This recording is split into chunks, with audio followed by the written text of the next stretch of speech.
Agora todos já ouvimos falar sobre o fim do mundo. Vamos dizer que aproximadamente 100 milhões de brasileiros acreditam que o fim do mundo está próximo. Além disso, o personagem de Jesus, literalmente e astrologicamente um híbrido, só demonstra o quão plágio do deus Sol Horus do Egito, Jesus é.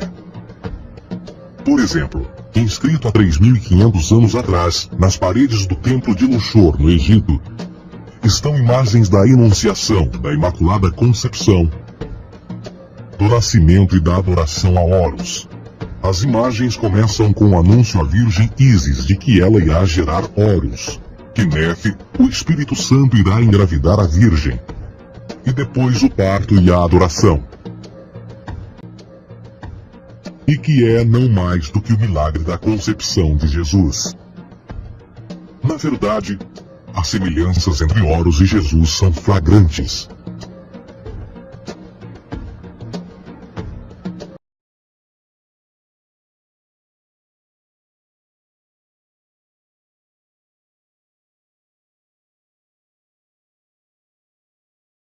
Vídeo sobre o juízo final.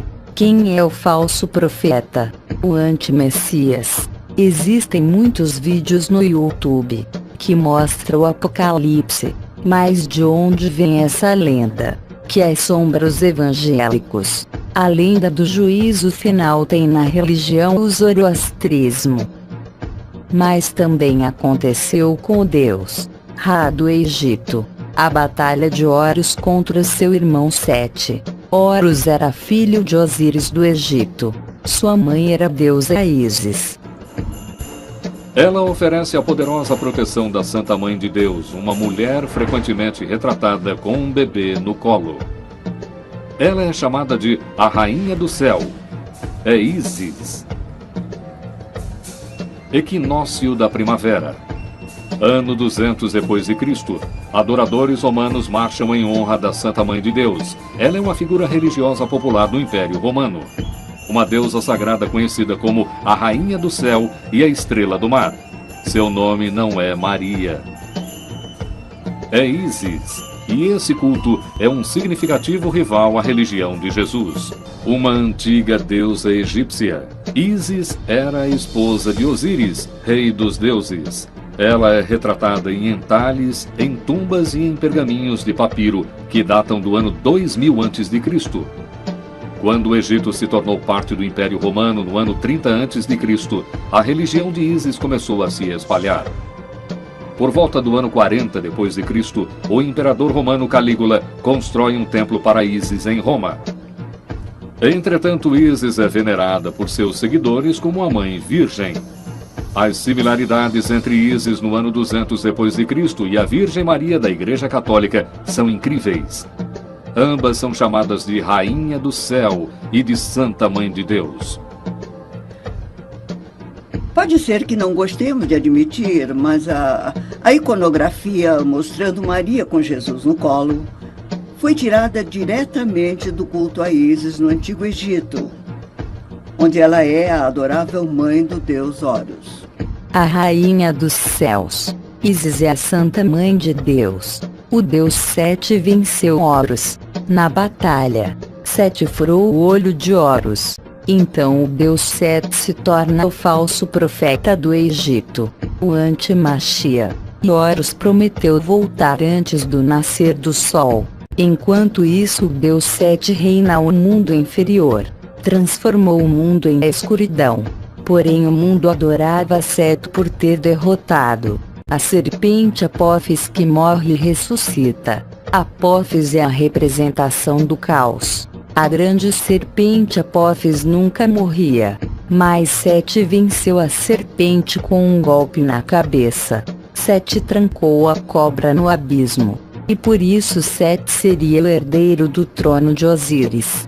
Mesmo Sete sendo adorado pelos povos, todos acreditavam que Horus voltaria e seria o herdeiro do trono de Osíris. Enquanto isso, o deus Horus volta do deserto com o olho esquerdo fechado e desafia Sete novamente para a batalha. Então dessa vez Horus anuncia que Sete É o falso Messias e não merece o trono de Osíris. A luta começa e Horus vence a batalha. Horus é conhecido como o bom pastor, o início e o fim. Este é Horus. Ele é o Deus Sol do Egito de 3000 a.C.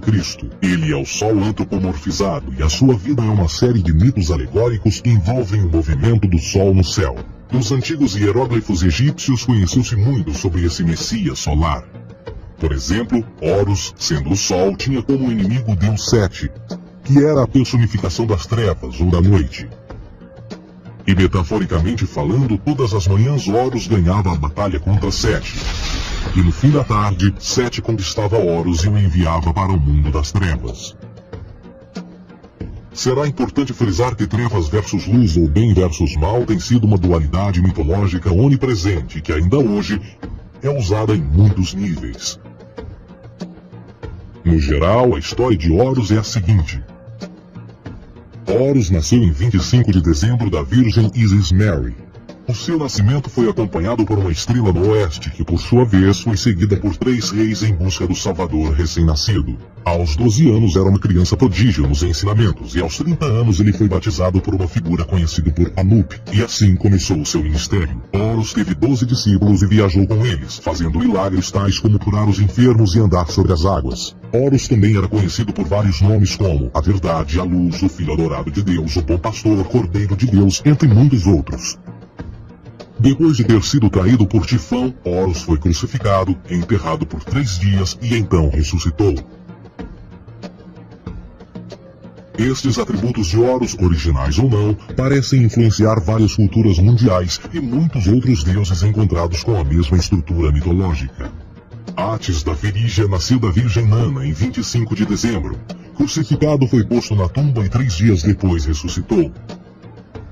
Krishna, da Índia, nasceu da Virgem Davaki com uma estrela no ocidente assinalando sua chegada, fez milagres juntamente com seus discípulos e após sua morte ressuscita. Dionísio da Grécia nasceu de uma virgem em 25 de dezembro. Foi um professor peregrino que praticou milagres como transformar água em vinho e é referenciado como Rei dos Reis, Filho unigênito de Deus, o início e o fim, entre muitas outras coisas, e após sua morte ressuscitou. Mitra da Pérsia nasceu de uma virgem em 25 de dezembro. Ele teve 12 discípulos e fazia milagres. E após sua morte foi enterrado por 3 dias e então ressuscitou. Ele também foi chamado de a Verdade, a Luz, entre outros. Curiosamente, o dia sagrado de adoração a Mitra era um domingo. O que importa salientar é que existiram inúmeros salvadores em diferentes períodos em diversos lugares da Terra que preenchem essas mesmas características. A pergunta que não quer calar: o porquê desses atributos? Por que o nascimento de uma virgem em 25 de dezembro? Por que a morte e a ressurreição após 3 dias? Por que os 12 discípulos ou seguidores? Para descobrirmos, vamos examinar o mais recente dos Messias solares. Jesus Cristo nasceu em 25 de dezembro em Belém. Ao nascer foi anunciado por uma estrela no ocidente que seria seguida por 3 reis magos para encontrar e adorar um novo Salvador.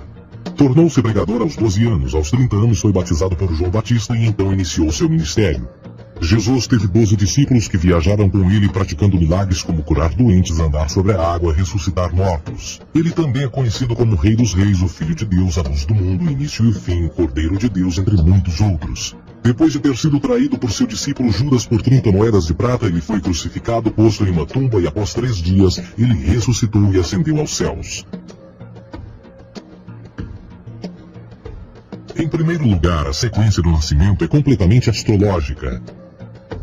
A estrela no ocidente é Sírius, a mais brilhante do céu noturno, que a cada 24 de dezembro se alinha com outras 3 estrelas brilhantes no cinturão de Órion. Essas 3 estrelas brilhantes são chamadas hoje como eram na antiguidade: 3 reis, 3 Marias no Brasil e Portugal. Os 3 reis e a estrela mais brilhante, Sírius, todas apontam para o nascer do Sol em 25 de dezembro. Esta é a razão pela qual os 3 reis seguem a estrela a oeste em uma ordem que aponta ao amanhecer, o nascimento do Sol.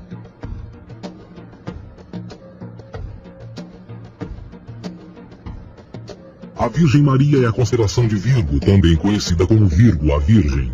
Virgo em latim significa virgem. Virgo também é conhecida como a Casa do Pão. E a representação de Virgo é uma virgem segurando um feixe de espigas de trigo. Esta é a casa do pão e o seu símbolo das espigas de trigo representa agosto e setembro, a época das colheitas. Por sua vez, Belém é a tradução ao pé da letra de a casa do pão.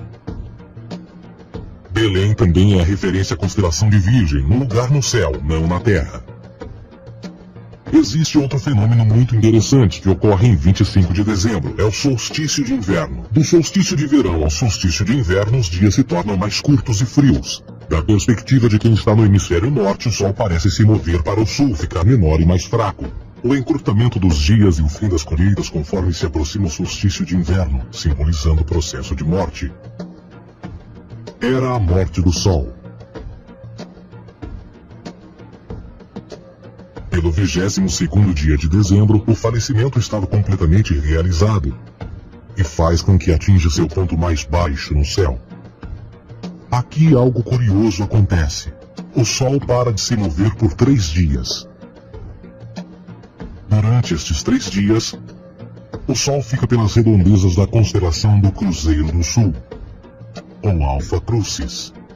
Depois desse período, em 25 de dezembro, o Sol se move 1 grau, dessa vez para o norte, trazendo perspectiva de dias maiores, mais calor e a primavera. E assim se diz. O Sol morreu na cruz, ficou morto por 3 dias, apenas para ressuscitar ou nascer mais uma vez. Esta é a razão pela qual Jesus e muitos outros deuses solares compartilham da ideia de crucificação, morte por 3 dias e o conceito da ressurreição. É o período de transição do Sol antes de mudar para a direção contrária no hemisfério norte, trazendo a primavera e assim a salvação. Todavia, eles não celebram a ressurreição do Sol até o equinócio da primavera, ou Páscoa. Isto é porque no equinócio da primavera o Sol domina oficialmente o mal, as trevas, assim como o período diurno se torna maior que o noturno. E o revitalizar da vida na primavera emerge. Agora, provavelmente, a analogia mais óbvia de todas neste simbolismo astrológico são os 12 discípulos de Jesus. Eles são simplesmente as 12 constelações do zodíaco com que Jesus, sendo o Sol, viaja. De fato, o número 12 está sempre presente ao longo da Bíblia.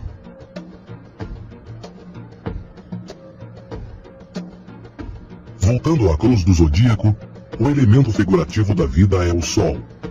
Isto não é uma mera representação artística ou ferramenta para seguir os movimentos do Sol. Era também um símbolo espiritual pagão.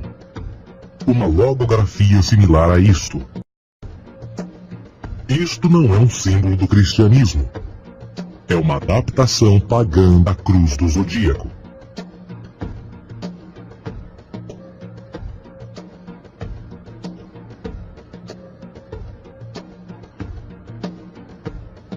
Esta é a razão pela qual Jesus, nas primeiras representações, era sempre mostrado com a sua cabeça na cruz. Jesus é o Sol, Filho de Deus, a luz do mundo. O Salvador a erguer-se, que renascerá, assim como o Sol faz todas as manhãs. A glória de Deus que defende contra a força das trevas. Assim como renasce a cada manhã, e que pode ser visto através das nuvens, lá em cima nos céus, com a sua coroa de espinhos, ou os raios de sol.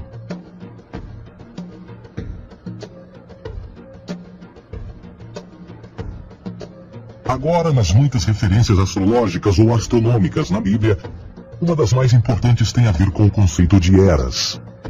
Através das escrituras há inúmeras referências a essa era. Para compreender isso, precisamos primeiro estar familiarizados com o fenômeno da precessão dos equinócios. Os antigos egípcios, assim como outras culturas antes deles, reconheceram que aproximadamente de 2150 em 2150 anos, o nascer do Sol durante o equinócio de primavera ocorria num diferente signo do zodíaco.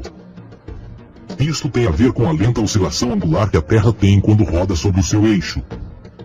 É chamado de precessão porque as constelações vão para trás, em vez de permanecerem no seu ciclo anual normal. O tempo que demora cada precessão através dos 12 signos é de 25.765 anos.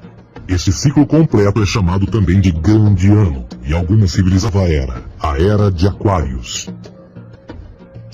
Agora a Bíblia refere-se por alto ao movimento simbólico durante 3 eras, quando se vislumbra já é uma 4ª. No Velho Testamento, quando Moisés desce o Monte Sinai com os 10 mandamentos, ele está perturbado ao ver sua gente adorar um bezerro dourado. De fato, ele até partiu as pedras dos 10 mandamentos e disse a todos para se matarem uns aos outros para purgarem o mal. A maior parte dos estudiosos da Bíblia atribuem esta ira de Moisés ao fato de os israelitas estarem adorando a um falso ídolo, ou algo semelhante. A realidade é que o bezerro dourado é o Taurus, touro. E Moisés representa a nova era de Áries. Esta é a razão pela qual os judeus ainda hoje assopram com o chifre do carneiro. Moisés representa a nova era de Áries. E perante esta, todos têm de largar a velha. Outras divindades, tais como Mitra, marcam essa transição também. Um deus pré-cristão que mata o touro, na mesma linha simbólica. Agora Jesus é a figura portadora da era seguinte à de Áries, a era de peixes. O simbolismo de peixes é abundante no Novo Testamento, assim como Jesus alimenta 5.000 pessoas com pão e 2 peixes. No início do seu ministério, enquanto caminhava ao longo da Galileia, conhece 2 pescadores que o seguem. Agora reflita se voltar a ver um adesivo em formato de peixe escrito Jesus na traseira dos carros. Poucos sabem o que aquilo no fundo representa. É um simbolismo astrológico pagão para o reinado do Sol durante a era de peixes. Jesus assumiu também que a data do seu nascimento é também a data do início desta era. Em Lucas 22:10, quando Jesus é questionado se a próxima passagem será depois de ele ir embora, Jesus responde: Eis que quando entrardes na cidade, encontrareis um homem levando um cântaro de água. Segui-o até a casa em que ele entrar. Essa escritura é de longe a mais reveladora de todas as referências astrológicas. O homem que leva um cântaro de água é Aquários, o portador de água, que é sempre representado com um homem despejando uma porção de água.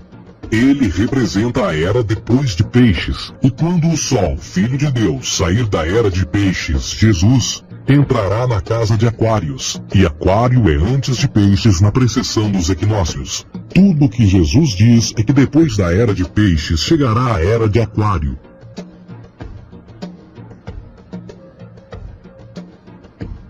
Agora todos já ouvimos falar sobre o fim do mundo. Deixando à parte o lado cartunista no livro de Apocalipse, a espinha dorsal desta ideia surge em Mateus 28:20, onde Jesus diz: Eu estarei convosco até o fim do mundo, dos séculos em português. Contudo, na tradução inglesa da Bíblia, a palavra mundo está mal traduzida. A palavra realmente usada era aion, que significa era. Eu estarei convosco até o fim da era, o que no fundo é verdade. Jesus, como personificação solar de peixes, irá acabar quando o Sol entrar na era de Aquário. Este conceito de fim dos tempos e do fim do mundo é uma má interpretação desta alegoria astrológica. Vamos dizer que aproximadamente 100 milhões de brasileiros acreditam que o fim do mundo está próximo. Além disso, o personagem de Jesus, literalmente e astrologicamente um híbrido, só demonstra o quão plágio do deus Sol Horus do Egito, Jesus é. Por exemplo, inscrito há 3.500 anos atrás, nas paredes do templo de Luxor, no Egito, estão imagens da Enunciação, da Imaculada Concepção, do nascimento e da adoração a Horus. As imagens começam com o anúncio à Virgem Ísis de que ela irá gerar Horus, que Nefe, o Espírito Santo, irá engravidar a Virgem, e depois o parto e a adoração. Mais de 200 diferentes citações em diferentes períodos e tempos. Contudo, não será preciso ir muito além da fonte pré-cristã para encontrar a epopeia de Gilgamesh, escrita em 2600 a.C. Esta história fala sobre grandes inundações ordenadas por Deus, uma arca com animais salvos e até mesmo o libertário retornar da pomba, entram em concordância com a história bíblica, entre muitas outras semelhanças. E depois há a história plagiada de Moisés, sobre o nascimento de Moisés. Disse que ele foi colocado numa cesta de cana e lançado ao rio para evitar um infanticídio. Ele foi mais tarde salvo pela filha de um rei e criado por ela como um príncipe. Esta história do bebê numa cesta foi retirada do mito de Sargão de Acade por volta de 2250 a.C. Depois de nascer, Sargão foi posto numa cesta de rede para evitar o infanticídio e lançado ao rio.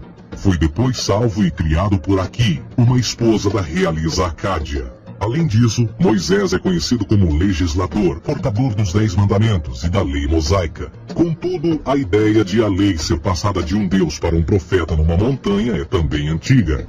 Moisés é somente um legislador numa longa linha de legisladores na história mitológica. Na Índia, Manou foi o grande legislador. Na ilha de Creta, Minos ascendeu ao monte Ida, onde Zeus lhe deu as leis sagradas. Enquanto que no Egito, Moisés tinha nas suas pedras tudo o que Deus lhe disse. E no que diz respeito a estes 10 mandamentos, foram retiradas a papel químico do feitiço 125 do Livro dos Mortos do Antigo Egito. O que é que o Livro dos Mortos dizia? Eu nunca roubei, tornou-se tu nunca roubarás. Eu nunca matei, tornou-se nunca matarás. Eu nunca menti, tornou-se nunca levantarás falsos testemunhos, e por aí adiante. A religião egípcia é, no fundo, a base fundamental para a teologia judaico-cristã. Batismo, vida após a morte, julgamento final, imaculada concepção, ressurreição, crucificação, a arca da aliança, circuncisão, salvadores, comunhão sagrada, dilúvio, Páscoa, Natal, a passagem e muitas outras coisas e atributos são ideias egípcias, nascidas muito antes do cristianismo ou judaísmo. Justin Martyr, um dos primeiros historiadores e defensores cristãos, escreveu: quando nós, cristãos, dizemos que Jesus Cristo, nosso Mestre, foi produzido sem união sexual, morreu e ressuscitou e ascendeu aos céus, nós não propomos nada de muito diferente do que aqueles que propõem e acreditam tal como nós, nos filhos de Júpiter. Numa escrita diferente, Justin Martyr diz: ele nasceu de uma virgem. Aceite isso em comum com o que você acredita dos Perseus. É óbvio que Justin e outros cristãos cedo souberam como o cristianismo era semelhante a outras religiões pagãs. Contudo, Justin tinha uma solução. Para além de tudo o que sabemos, o diabo era em quem mandava. O diabo teve a ambição de chegar primeiro que o Cristo e criou essas características para o mundo pagão. A Bíblia não é nada mais do que um híbrido literário astroteológico, tal como todos os mitos religiosos que os antecederam. De fato, o aspecto da transferência de atributos e umas personagens para as outras é facilmente reconhecida no próprio livro em si. No Antigo Testamento há a história de José. José era um protótipo de Jesus. José nasceu de um milagre. Jesus nasceu de um milagre. José tinha 12 irmãos, Jesus tinha 12 discípulos. José foi vendido por 20 pratas, Jesus foi vendido por 30 pratas.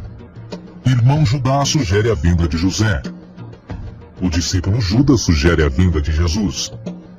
José começa os seus trabalhos aos 30, Jesus começa aos 30 também. Os paralelismos continuam. Além disso, haverá algum registro não bíblico da existência de mais alguém chamado Jesus, filho de Maria, que viajou com 12 seguidores e curou pessoas? Existirão muitos historiadores que viveram no Mediterrâneo durante esse mesmo período e até mesmo após a presumível morte de Jesus. Quantos desses historiadores fizeram relatos sobre a sua figura? Nenhum.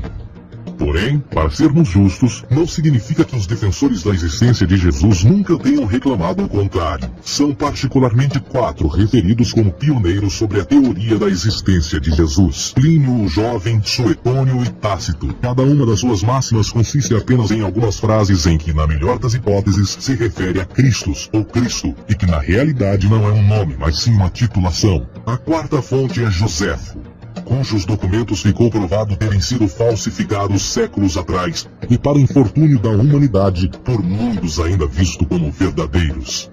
Poderá alguém ter se aproveitado das ideias renascer dos mortos, a ascensão ao reino dos céus e a prática de milagres e que a partir daí tenha começado a surgir nos registros históricos? Não, porque uma vez pesadas as evidências, há grandes probabilidades da figura conhecida como Jesus nunca sequer ter existido.